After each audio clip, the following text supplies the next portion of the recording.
నమస్కారం. Welcome to I dream ధర్మ మార్గం విత్ విజిత కార్యక్రమానికి స్వాగతం.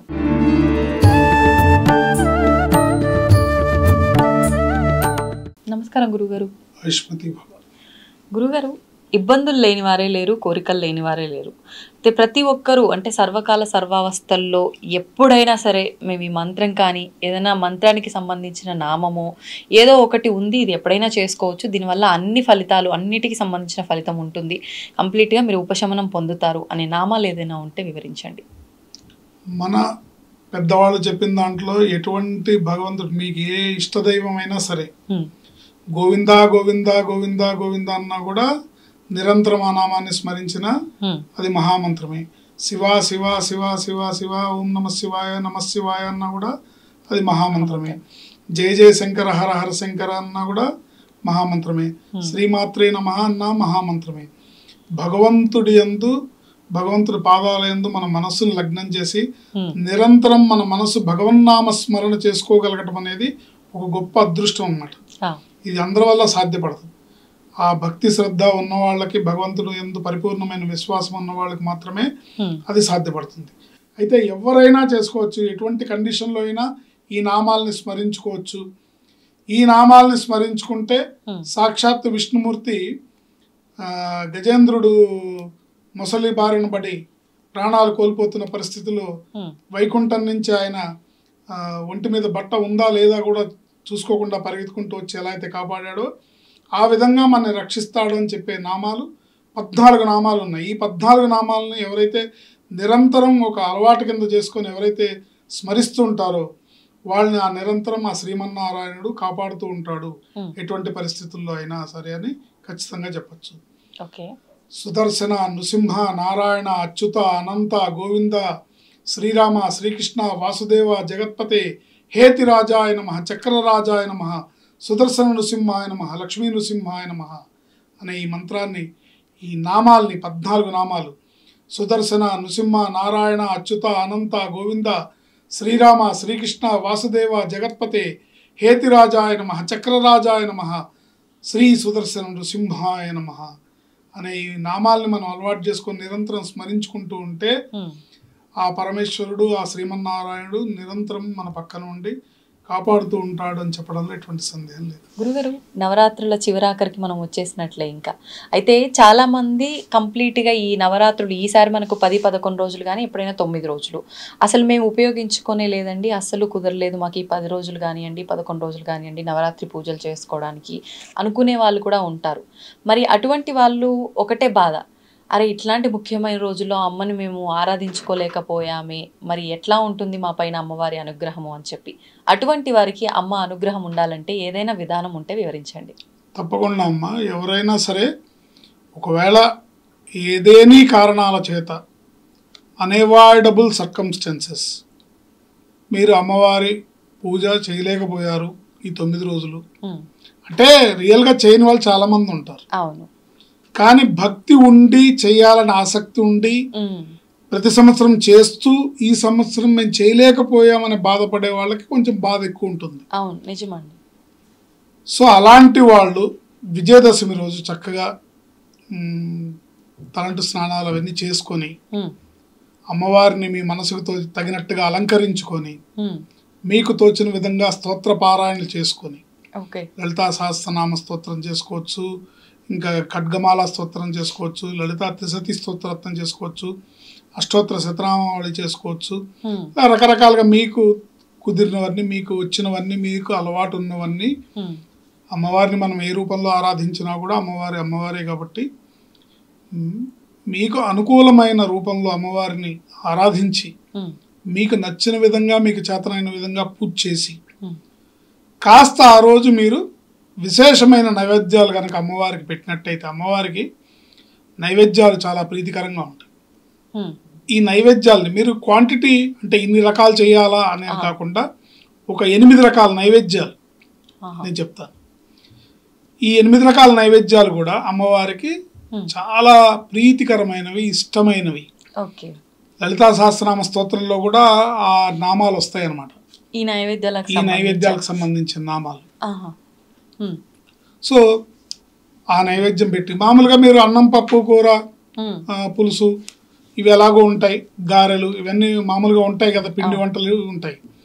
ఇవి కాకుండా ఈ నైవేద్యాలను స్పెషల్గా కొంచెం కొంచెం క్వాంటిటీ అయినా సరే, అమ్మో ఇన్ని వండుకుంటే ఎవరు తింటారండి. ఇప్పుడు ఇవాళ రేపు సమస్య ఏంటంటే అమ్మవారికి నైవేదించాలంటే వండినాక ఎవరు తినాలి, వృధా అయిపోతాయి అనే ఫీలింగ్ ఎక్కువ ఉంటుంది. అందుకని కొంచెం కొంచెంగా అయినా సరే మీరు ఈ నైవేద్యాలు అమ్మవారికి మనస్ఫూర్తిగా చేసి అమ్మవారు ఆరగించాలి, అమ్మవారు మా ఎడల ప్రీతిని చూపించాలి అని అత్యంత భక్తి శ్రద్ధలతో ఈ ప్రసాదాలని తయారు చేసి అమ్మవారికి నివేదించినట్టయితే అమ్మవారు మీరు ఈ 10 రోజులు కూడా దసరా నవరాత్రులు చేసిన ఫలితాలని మీ ఖాతాలో వేసి మిమ్మల్ని అనుగ్రహిస్తుందని ఖచ్చితంగా చెప్పచ్చు. ఇంకా ఆలస్యం ఎందుకు గురుగారు, నైవేద్యాలు ఏంటో కూడా తప్పకుండా ఫస్ట్ ఖచ్చితంగా మీరు చేయాల్సిన నైవేద్యం పులిహార, అమ్మవారికి ప్రీతికరమైంది. హరిద్రాన్నైకరసిత హాకిని రూపధారిణి అని నామం. హరిద్రాన్నం అంటే పసుపన్నం అంటే పులిహోర. ఏంటి పులిహార అమ్మవారికి చాలా ప్రీతికరం. నెంబర్ 1 పులిహార. నెంబర్ 2 కదంబం. కదంబం అంటే అన్ని రకాల కూరగాయలు వేసి అది ఒక సాంబార్ అన్నం లాగా కదంబం అంటారు. ఈ కదంబం కూడా అమ్మవారికి చాలా ప్రీతికరం.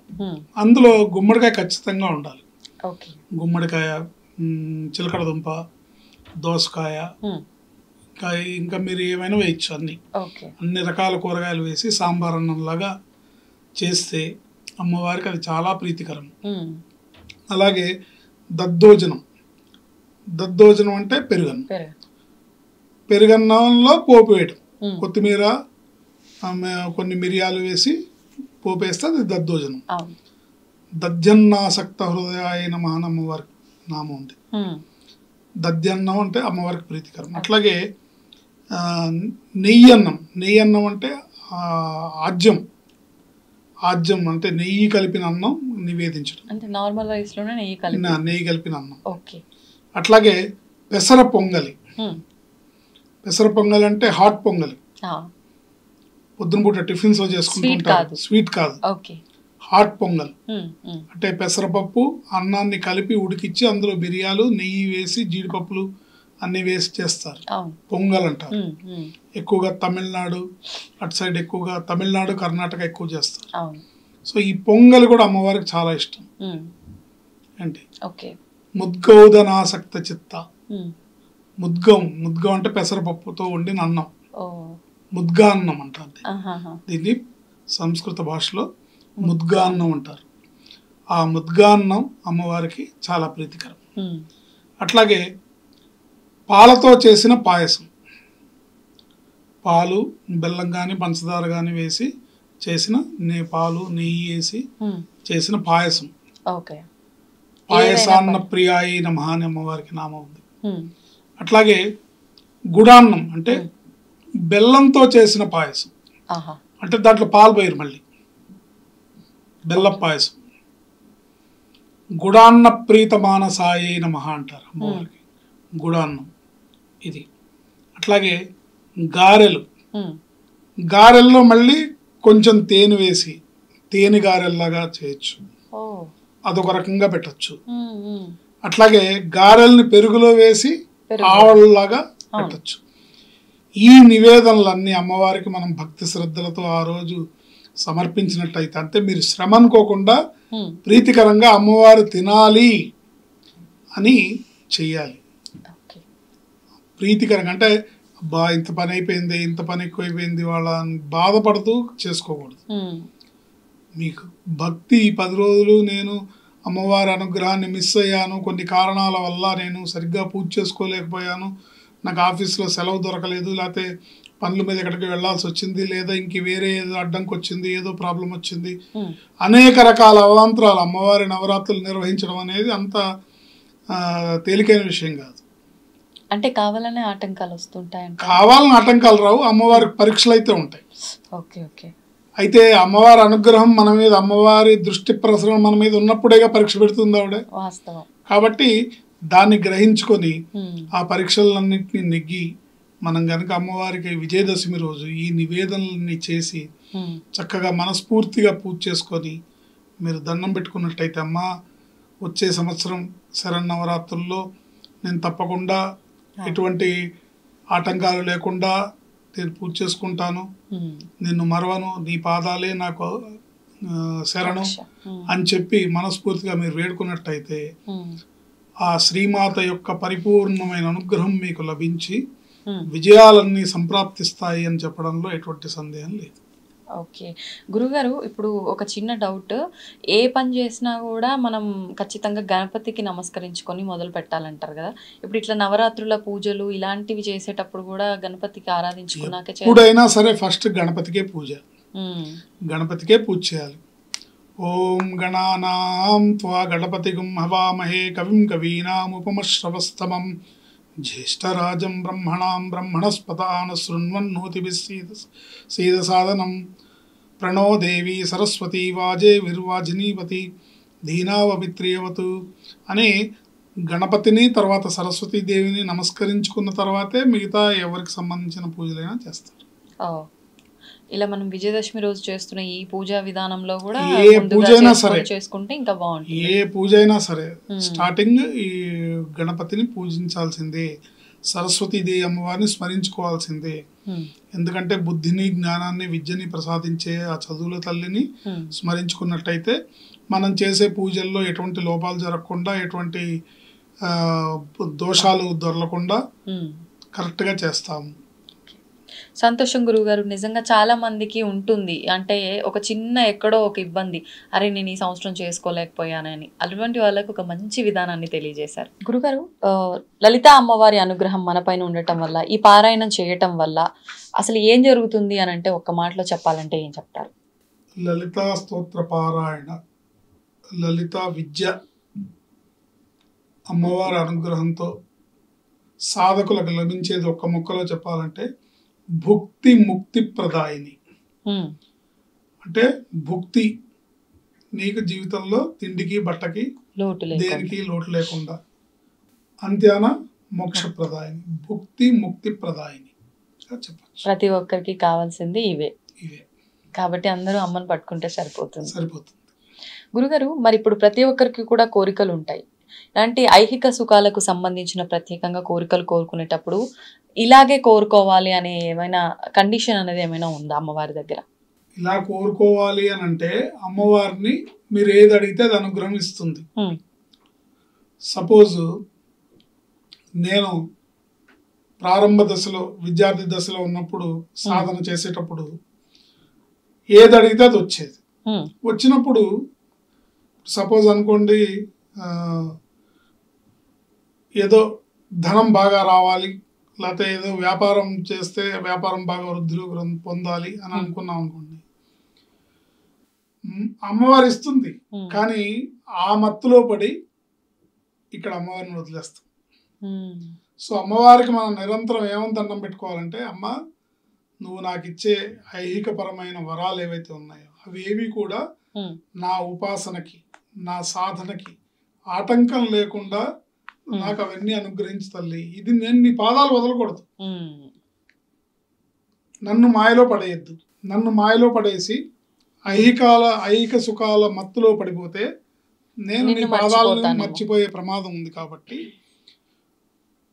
అలా అటువంటి ప్రమాదం జరగకుండా, నీ పాదాలకి నేను దూరం అవ్వకుండా, నా సాధనకి, నా తపస్సుకి, నా అనుష్ఠానానికి ఎటువంటి ఆటంకం లేకుండా నువ్వు ఇచ్చే అనుగ్రహాన్ని నాకు ప్రసాదించు తల్లి అని దండం పెట్టుకోవాలి. వాస్తవం. అంటే ప్రతి ఒక్కరు కూడా కొంచెం డబ్బు వచ్చి ఒక హోదాకి వెళ్ళారు అని అంటే ఖచ్చితంగా భగవంతుని మర్చిపోతారు, అయిన వాళ్ళని మర్చిపోతారు. కాబట్టి ఇలా జరగకుండా ఉండేటట్టుగానే ముందుగా అమ్మని కోరుకుంటే సరిపోతుంది. కోరుకోవాలి, అలాగే కోరుకోవాలి.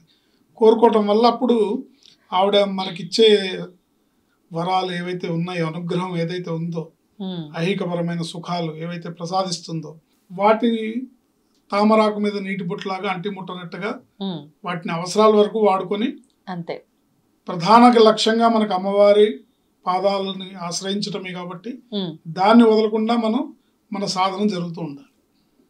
ఇలా కొన్ని వింటూ ఉంటాం, అంటే అమ్మవారికి సంబంధించిన సేవ చేసుకుంటూనో, ఆవిడకి సంబంధించిన పనుల్లోనో కుటుంబం అంతా నిమగ్నం అయిపోయి ఉంటారు, వాళ్ళకి బాగా కలిసి వస్తుంది అని చెప్పి అంటూ ఉంటారు. అంటే ఎటువంటి కల్మషం లేకుండా అమ్మవారినే పట్టుకొని ఉంటారు కాబట్టి అంతే. అన్ని అమ్మ చూసుకుంటుంది వాళ్ళకి అంతే. సంబంధించి అన్నట్టుగా. అమ్మదయ ఉంటే అన్నీ ఉన్నట్టు. అన్నీ ఉన్నట్టే. గురుగారు మీరు ఇప్పుడు సాధన అంటుంటారు, సంపద అంటుంటారు. సంపదకి సాధనకి మధ్య సంబంధం ఏదైనా ఉందా? తప్పకుండా ఉంటుందమ్మా. సంపద మన సాధనకి ఆటంకం అవ్వకూడదు. హ్మ్. మన సంపద మన సాధనకి, హ్మ్. మన ఉపాసనకి, మన అనుష్ఠానానికి ఆటంకంగా మారకుండా ఉండే సంపద మనకు రావాలి. ఆ. మన సంపద అనేది ఉంది అని అంటే అది ఐహికంగా మనం సుఖపడడానికి తల్లి ప్రసాదించింది కాబట్టి హ్మ్. ఆ సంపద మాయలో పడి మన సాధనకి విఘ్నం కలగకూడదు. ఓకే. ఆ అర్థమైంది. విఘ్నం కలగని విధంగా హ్మ్. అమ్మవారి సేవలో మనం నిమగ్నమైతే నిరంతరం ఆవిడ అనుగ్రహం మన మీద ఉంటుంది. ఇప్పుడు ఈ నామాల్లోంచి కూడా ఒక్కొక్క నామం చేసుకుంటే ఒక్కొక్క ఫలితం అని చెప్పి ఒక్కొక్కరికి ఒక్కొక్క అంటే గురు ఉపదేశం ద్వారా తీసుకున్నా లేదంటే మా కామ్యం ప్రకారంగా ఇది చేసుకున్నా లేదు ఇది మాకు ఇష్టమైన స్తోత్రమనో ఈవిడ మాకు ఇష్టమైన అమ్మవారనో ఇలా మాట్లాడుకుంటూ ఉంటాం. ముఖ్యంగా ఈ లలితా సహస్రనామాల్లోంచి అమ్మవారికే ప్రీతికరమైన నామం ఏదైనా ఉందా గురుగారు? మొత్తం లలితా సహస్రనామ స్తోత్రం మొత్తం అమ్మవారికి ప్రీతికరమైంది. అందులో ఏ నామమైనా అమ్మవారికి ప్రీతికరమైంది. అయితే మీరు అది సాధన చేస్తూ ఉంటే అందులో కొన్ని విశేషమైన పదాలు వాక్యాలు ఉంటాయి కాబట్టి మీకు ఏదైనా విశేషమైన కామ్యం కావాలనుకున్నప్పుడు అందులో ఆ నామాన్ని ఎక్కువగా ఉచ్చారణ చేసుకోవడం వల్ల అనుష్ఠానం చేసుకోవడం వల్ల మీకు ఆ కామ్యాలు నెరవేరుతాయి. కానీ మొత్తానికి అమ్మవారికి ప్రీతి కలిగించేది ఏది అంటే మొత్తం సహస్రనామ స్తోత్ర పారాయణ ఆవిడకి అత్యంత ప్రీతికరంగా ఉంటుంది. ఓకే గురుగారు, సాధన విషయానికి వస్తే సాధన అనేది ఎప్పుడు ఏ రకంగా ఉండాలి? సాధన ఎప్పుడు కూడా సాత్వికంగా ఉండాలి తప్ప ఉగ్ర రూపంలో ఉండకూడదు. అంటే ఏ రకంగా గురుగారు? ఏ రకంగా అంటే కొంతమంది తెలిసి తెలియకుండా ఇప్పుడు అమ్మవారి అనుగ్రహంతో ఒక్కొక్కసారి కొంతమందికి వాళ్ళకి కొన్ని తెలిసి తెలియకుండా కొన్ని జరుగుతూ ఉంటాయి. అంటే ఇతను ఒక మాట అనగానే ఆ మాట అక్కడ నెరవేరడం, ఇతను ఏదంటే అది జరగటం, ఇలాంటివి వచ్చినప్పుడు కంట్రోల్డ్గా ఉండి ఇంకా అంటే నాకు అమ్మవారి అనుగ్రహం లభించేసింది, నేను ఏదంటే జరిగిపోతుంది అనే అహంకారంలోకి కానీ ఏ విధమైన అహంకారంలోకి వెళ్లకుండా ఎటువంటి ఉగ్రపరమైన డెసిషన్స్ లేకుండా అంటే నేను ఒక మాట అన్నాను అనుకో నువ్వేమైపోతావో తెలుసా అని ఇలాంటి సాధన ఎప్పుడు కూడా సాత్వికంగా ఉండాలి. సాత్వికమైన ఆలోచనలతో ఉండాలి. 10 మంది శ్రేయస్సుని కోరుతూనే ఉండాలి. 10 మంది శ్రేయస్సుని కోరుకుంటూనే మనం అమ్మవారి పాదాలను ఆశ్రయించాలి. అందరూ అమ్మవారి బిడ్డలు. ఈ సకల చరాచర సృష్టి మొత్తం అమ్మవారి బిడ్డలు కాబట్టి ఎదుటివారిలో అమ్మవారి రూపాన్ని అమ్మవారిని మనం చూడగలిగినప్పుడే మనం భక్తులం అవుతాం. సాత్విక చింతనతో మాత్రమే అమ్మవారి చింతకు మనం చేరగలుగుతాం. నిజంగా అంటే ఇప్పుడు మీరు చెప్పినట్టుగా చూస్తే అమ్మవారికి సంబంధించిన భక్తుడు ఈ రకంగానే ఉండాలి అన్నారు. ఆ రకంగా ఉండాలంటే అసలు అమ్మవారి పైన చింతన ఏ రకంగా ఉండాలి? ఆ భక్తుడికి ఒక ఉపాసకుడుగా ఉన్నవారు ఏ రకంగా ఉంటారు? అసలు నిజంగా అమ్మవారిని ఉపాసించి అమ్మవారి తత్వాన్ని అర్థం చేసుకున్న వాళ్ళు నిరంతరం సాత్వికమైన సాధనలో ఉంటారు, తాత్వికమైన చింతనలో ఉంటారు. అంటే సాత్వికం అంటే ఎదుటివారి యందు ప్రేమానురాగాలతో భూతదయని కలిగి సాటివారి యందు అవ్యాజమైన ప్రేమతో సవ్యాజమైన కరుణతో అమ్మవారి తత్వాన్ని మనం అవగాహన చేసుకొని కొన్నాళ్ళకి మనమే అమ్మగా మారిపోవాలి. అందుకే ఉపాసనలు పీక్ స్టేజ్లో ఉన్నవాళ్ళు ఈ 10 రోజులు దసరా నవరాత్రులు అమ్మవారి వేషంలోనే ఉంటారు. ఉదాహరణకి మీరు గణపతి సత్యానంద స్వామీజీ వారిని చూసినట్టయితే ఈ 10 రోజులు కూడా ఆయన చీర కట్టుకుంటారు, కాళ్ళకి పసుపు రాసుకుంటారు, పారాణి పెట్టుకుంటారు, సో గాజులు వేసుకుంటారు, బాల పూజ చేస్తారు, సువాసిని పూజ చేస్తారు. అంటే మనం అమ్మవారి రూపంగా మారడం, ఎదుటివారిలో అమ్మవారిని చూడడం. మన సాధన సాత్వికంగా ఉండాలి. అహంకారం పూర్తిగా లేని విధంగా ఉండాలి. చింతన తాత్వికంగా ఉండాలి. సాధకుడు ఎప్పుడు కూడా తాత్వికమైన చింతన చేస్తాడు. అంటే నాదేమి లేదు, అంతా అమ్మవారి దయ ఓకే. అంతా అమ్మవారి అనుగ్రహం. తాత్వికంగా చింతిస్తాడు. నేను చేశాను, నా వల్ల అయింది, నేను అనే పదాన్ని మర్చిపోతే తాత్విక చింతన వస్తుంది. ఓకే. నేను అనేది తీసేసి అంతా అమ్మదయ, అంతా పరమేశ్వర అనుగ్రహం, అంతా ఈశ్వర అనుగ్రహం, అంతా పరమేశ్వరుడి ఆజ్ఞ ప్రకారమే జరుగుతుంది, అంతా అమ్మవారి అనుగ్రహం ప్రకారమే జరుగుతుంది. అమ్మ ఏది జరిగినా ఇది నా మంచిగా జరిగింది, ఇది అమ్మ అనుగ్రహం, ఎలా ఉంటే అలాగే జరుగుతుంది. అమ్మ ఈరోజు ఇలా చేసింది అంటే నాకు ఏది మంచిదో అమ్మకు తెలుసు కాబట్టి ఇది నాకు మంచిగా జరుగుతుంది అంటే చూడ్డానికి కొన్ని విషయాలు కొన్ని సందర్భాల్లో మనకి ఇబ్బందిగా అనిపించినా అవి ఫైనల్ గా భగవంతుడి యొక్క దృష్టిలో, అమ్మవారి దృష్టిలో అది మనకి మంచి చేయడానికే. కాబట్టి ఆ విధమైన తాత్వికమైన చింతన ఉండాలి. అంటే ఇప్పుడు తల్లి తండ్రి ఉన్నారనుకోండి, పిల్లల్ని కొట్టినంత మాత్రాన వాళ్ళు దుర్మార్గులు కాదు కదా, పిల్లల్ని దారిలో పెట్టడానికి కొడతారు. అట్లాగే మనం గనక సరైన మీటర్లో లేకపోతే అమ్మవారు మనని సరైన మీటర్లో పెడుతుంది. ఇది ఆ స్థాయికి మనం వెళ్ళినప్పుడు. లేకపోతే ఆవిడ అసలు పట్టించుకోదు. వీడు అర్హుడు, వీడిని కొద్దిగా దారిలో పెడితే వీడు దారిలోకి వస్తాడు, వీడిని కొంచెం మనం స్ట్రిక్ట్ చేయాలి, వీడిని కొంచెం కట్టడి చేయాలి, చేస్తే వీడి వల్ల సమాజానికి ఉపయోగం ఉంది, ప్రకృతికి ఉపయోగం ఉంది, మానవాళికి ఉపయోగం ఉంది, సృష్టికి ఉపయోగం ఉంది అన్న వాళ్ళని అమ్మవారు దారిలో పెడుతుంది. దారిలో పెట్టినప్పుడు ఆ పెట్టిన సందర్భంలో కొంత ఎక్కడన్నా మనకు నొప్పి కలిగినా ఇది అమ్మవారి అనుగ్రహంగా భావించి మనం ముందుకెళ్ళాలి. ఓకే. ఓకే గురుగారు, ఇలా అంటే ఎక్కువగా భక్తి శ్రద్ధలతో భగవంతుణ్ణి, అమ్మవారినే కావచ్చు, స్వామినే కావచ్చు ఆరాధించే వాళ్ళ లైఫ్లో కొన్ని అద్భుతాలు జరుగుతుంటాయి అని అంటూ ఉంటారు. ఆ విధంగా లలిత పారాయణం కానివ్వండి, జపం కానివ్వండి చేస్తున్న వాళ్ళు ఎవరికైనా ఏదన్నా జరిగింది అని చెప్పడానికి ఉదాహరణలు ఏమైనా ఉన్నాయా? అనేకం జరుగుతాయమ్మా. కావాల్సింది శ్రద్ధా విశ్వాసాలు. భక్తి శ్రద్ధలతో అమ్మవారి సాధన చేసే వాళ్ళకి అంతిమాన లభించేది ఏంటి అని ఒక ప్రశ్న మీరు గనక వేసినట్టయితే, అంటే మీరు అడిగిన ప్రశ్నకి సూట్ చేసే ప్రశ్న అది. అమ్మవారి సాధన చేస్తే ఏం లభిస్తుంది? అంతే. విజయవాడ మార్గంలో పయనిస్తే విజయవాడ వస్తుంది, తప్పకుండా వస్తుంది. కానీ మన గమ్యస్థానం విజయవాడ, మనం ప్రయాణించేది కరీంనగర్ సైడ్ అయితే విజయవాడ వస్తుందా? రాదు కదా.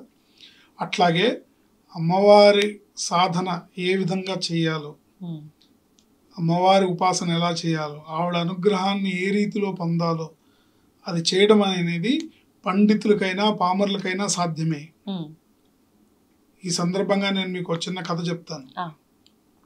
ఒక ఊర్లో దుర్గాదాసుడు అని ఒక గాజులు అమ్ముకునే అతను ఉండేవాడు. అతను నిరంతరం అమ్మవారి రూపాన్ని, తను గాజులు వేస్తున్న ప్రతి స్త్రీమూర్తి యొక్క చెయ్యిని అమ్మవారి చెయ్యిగా భావించేవాడు. ప్రతి ఒక్క స్త్రీమూర్తిని అమ్మవారిగా భావించేవాడు. నిరంతరం అమ్మ దుర్గా, తల్లి దుర్గా, అమ్మ దుర్గా. అతనికి అంతకు అదే మహామంత్రం. ఇంకా వేరే మంత్రాలు రావు, వేరే పూజలు లేవు, ఏమీ లేవు. నిరంతరం అమ్మవారి చింతన. అమ్మవారి ఇందాక మనం ఏదైతే తాత్విక చింతన అనుకున్నామో ఆ విధంగా నిరంతరం అమ్మవారిని స్మరించడం వల్ల ఒక ఊళ్ళో ఇట్లా తిరుగుతూ అమ్ముకుంటుంటే అతను చివరికి కంటిన్యూగా ఇట్లాగే అమ్మ దుర్గా, తల్లి దుర్గా, జై దుర్గా, జై జై దుర్గా ఇట్లా అనుకుంటూ ఉండడం వల్ల విలేజెస్లో పిల్లలు కూడా వెనకాల పడి పిచ్చోడు దుర్గా, పిచ్చోడు దుర్గా, అతని పేరు దుర్గా దాసుడు, ఏంటి పిచ్చోడు వచ్చాడరా అని ఇట్లా హేళన చేయటం, పిల్లలు రాళ్ళేసి కొట్టడం. రాళ్ళేసి కొట్టినా కూడా అతను అదే మాట అమ్మ దుర్గా, తల్లి దుర్గా అంటుండేవాడు. ఇలాంటి సందర్భంలో అతను గాజులు అమ్ముకుంటూ ఒక ఊరికి వచ్చి ఆ ఊర్లో ఒక రచ్చబండ దగ్గర తన సైకిల్ని పెట్టుకొని గాజులు అమ్మడానికి అమ్మ దుర్గా, తల్లి దుర్గా అంటూ ఉంటే ఒక 5 సంవత్సరాల పాప వచ్చి గాజులు వేయించుకుంటుంది. గాజులు వేయించుకొని ఆ ఎదురింట్లో మా నాన్నగారు ఉంటారు, అక్కడికి వెళ్ళి డబ్బులు తీసుకోండి, ఆయన అడగండి ఇస్తారు అంట. ఇతను ఆ అమ్మాయికి గాజులేసి, అమ్మవారి భక్తుడు, తాత్విక చింతన గలవాడు కాబట్టి ఆ ఇంటికి వెళ్ళి ఆ తలుపు కొట్టాడైతే ఒక బ్రాహ్మణుడు, వేద పండితుడు, ఆయన వచ్చి తలుపు తీసి ఏం నాయన అంటే, మీ అమ్మాయి గాజులు వేయించుకుందండి, నాకు ₹10 ఇవ్వాలి మీరు ఆ గాజుల డబ్బులు అని అంటాడు. అంటే అంటే మా అమ్మాయ, నాకు అసలు పిల్లలు లేరయ్యా బాబు, ముఖ్యంగా ఆడపిల్లలు లేరు, నాకు ఆడపిల్లలు లేరు, ఎవరు చెప్పారో నీకు అబద్ధం చెప్పారు, నాకు అసలు లేరు అని చెప్పారు. సరే ఇతను సరే ఏమోలే చిన్నపిల్ల కదా వేసుకుంది అని చెప్పి అతను వెనక్కి వచ్చేసాడు. మళ్ళీ ఇంకోసారి మళ్ళీ ఆ వీధికి వచ్చినప్పుడు మళ్ళీ ఆ పిల్ల వస్తుంది. మళ్ళీ ఆ పిల్ల వచ్చి గాజులు ఈ బాబు మా నాన్నగారి దగ్గర డబ్బులు తీసుకుంటే, అమ్మా నువ్వు గాజులు వేయమంటే వేస్తాను కానీ మీ నాన్నగారు కాదట కదా, ఆయనకి ఆడపిల్లలే లేరట, నువ్వు అబద్ధం చెప్తున్నావు అడిగేశాడు అని అడిగాడు. అడిగితే లేదు ఆయన మా నాన్నగారే, ఏంటి కావాలంటే దేవుడి గదిలో ఫలానా విగ్రహం దగ్గర ఉన్న డబ్బాలో రూపాయి ఉంటుంది, తీసిమ్మని చెప్పండి, మా నాన్నగారికి మీరు చెప్పండి అని. మళ్ళీ వెళ్తాడు. మీ అమ్మాయి అయినట్టండి, మీరెందుకు అబద్ధం చెప్తున్నారు, ఆ డబ్బాలో రూపాయి ఉంటుంది తీసిమ్మంది అంటే ఈయన గబగబా పరిగెత్తుకుంటూ దేవుడి రూమ్లోకి వెళ్ళి ఆ డబ్బాలో చూస్తే రూపాయి ఉంటుంది. అప్పుడు ఆయనకు అర్థమైంది, ఆయన వేద పండితుడు, ఆయన అమ్మవారి సాధకుడు కాబట్టి ఆయనకు అర్థమైంది ఈ ఆట అంతా ఆడుతున్నది అమ్మవారు అని నాయన ఎక్కడ చూపించు, ఆ పాప ఎక్కడుందో చూపించని ఆయన ఏడ్చుకుంటూ ఆర్ద్రతతో, కనపడింది నాకన్నా నువ్వు గొప్పవాడిరా నాయన, నేను ఇంత సాధన చేస్తున్నాను, మడి ఆచారంతో ఉన్నాను, కానీ నాకు కనపడలేదు అమ్మవారు, సాక్షాత్కారం నీకు ఇచ్చింది ఆ వచ్చిన పిల్ల అమ్మవారు నాయన, పద ఎక్కడుంది చూపించానంటే వెతికితే ఎక్కడా కనపడదు. అప్పుడు ఇతను దుర్గాదాసుడు ఏడుస్తాడనమాట, నాకు కనిపించావు కదా, ఇప్పుడు నా మాట అబద్ధం అయిపోతుంది, మరి వారికి కూడా చూపించు, నువ్వు వచ్చి గాజులు వేయించుకున్న విషయం చూపించు అని అంటే ఒక చెరువు మధ్యలోంచి అమ్మవారి చెయ్యి ఇట్లా పైకి లేచి చూపిస్తుంది, చెయ్యి ఇదిగో నేను వేయించుకున్నాను గాజులు. అట్లా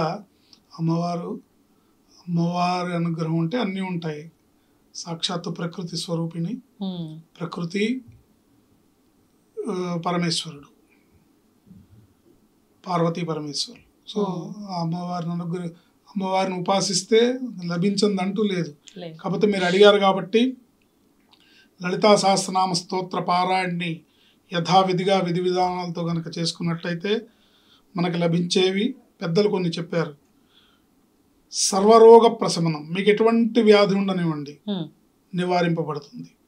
సర్వ సంపత్ ప్రవర్ధనం, అన్ని రకాల సంపదలు వృద్ధి పొందుతాయి. సర్వ సంపత్ ప్రవర్ధనం అంటే మీకు ఉండొచ్చు కాక ఉన్నవి వృద్ధి పొందుతాయి మీరు కనుక కరెక్ట్గా చేస్తున్నట్టయితే. అన్నీ అంటే మీకు ఆల్రెడీ కొన్ని భూములు ఉన్నాయి, భూములు పెరుగుతాయి. మీకు ఆల్రెడీ ఒక ఇల్లు ఉంది, ఇంకో ఇల్లు రావచ్చు. మీకుండే సంపద ఏవేవి ఉన్నాయో అన్నీ పెరుగుతాయి. సర్వ సంపత్ ప్రవర్ధనం. నెక్స్ట్ సర్వ అపమృత్యు శమనం, ఎటువంటి అపమృత్యు దోషాలున్నా, ఎటువంటి గ్రహస్థితిలో వచ్చే మార్పుల వల్ల ఎటువంటి గండాలు అపమృత్యు దోషాలు ఉన్నా అన్ని నివారింపబడతాయి. అకాల మృత్యు నివారణం, అకస్మాత్తుగా సంభవించే మృత్యు నివారింపబడుతుంది.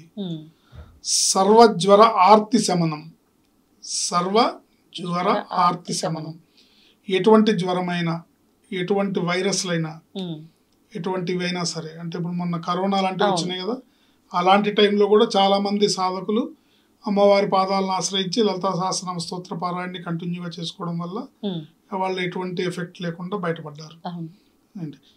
దీర్ఘాయుష్ప్రదం, ఇవన్నీ నివారింపబడి ఆయుష్ పరిపూర్ణ ఆయుర్దాయంతో పూర్ణాయుర్దాయంతో దీర్ఘాయుష్ను ప్రసాదిస్తుంది. పురుషార్థప్రదాయకం, పురుషార్థప్రదాయకం అంటే ధర్మ అర్థ కామ మోక్షములు పురుషార్థములు. చతుర్విధ పురుషార్థములు అంటే ధర్మం అంటే ధర్మంగా బతకాలి. అంటే ధర్మం అంటే ఏంటి, ఒక భర్తగా నీ ధర్మం ఏంటి, ఒక భార్యగా నీ ధర్మం ఏంటి, ఒక కొడుకుగా నీ ధర్మం ఏంటి, ఒక కూతురుగా నీ ధర్మం ఏంటి, ఒక తండ్రిగా నీ ధర్మం ఏంటి, ఒక తల్లిగా నీ ధర్మం ఏంటి, సమాజంలో ఒక పౌరుడిగా నీ ధర్మం ఏంటి. ఇది ధర్మం. నీ పాత్రను నువ్వు సవ్యంగా నిర్వర్తించడమే ధర్మం. అర్థం, కుటుంబ పోషణకి అర్థం కావాలంటే డబ్బు సంపాదించాలి, అర్థం. కామ్యం, ప్రతి వాళ్ళకి కొన్ని కోరికలు ఉంటాయి, నా పిల్లలకి ఇచ్చేయాలి, నా పిల్లలకి వచ్చేయాలి, నా జీవితం ఇలా ఉండాలి, కామ్యం. అంతిమాన మోక్షం, వీటన్నిటినీ ప్రసాదించగల శక్తి కేవలం లలితా సహస్రనామ స్తోత్ర పారాయణ వల్ల లభిస్తుంది అని చెప్పడంలో ఎటువంటి సందేహం లేదు. కావాల్సిన విషయం ఏంటంటే శ్రద్ధా విశ్వాసాలతో, భక్తి విశ్వాసాలతో, పరిపూర్ణమైన విశ్వాసంతో అమ్మవారి పాదాలను ఆశ్రయించడమే ఇందుకు సరైన మార్గం. ధన్యవాదాలు గురుగారు. ఆయుష్మతి భవ. తవ్వండి, తవ్వుతూనే శివలింగం. సరే దాన్ని అట్లా కప్పేసేయండి, చూపించదండి. Krishna is there. మూర్తి పూజ కాదు, సాక్షాత్ బ్రజేంద్ర నందన భగవాన్ ఉన్నారు మూర్తిలో. ఏమీ ఆశించకుండా ఆరాధించే వాళ్ళు కూడా ఉన్నారా ప్రభుజీ? నిజమైన భక్తి అంటే మనకు తెలియదు కాబట్టి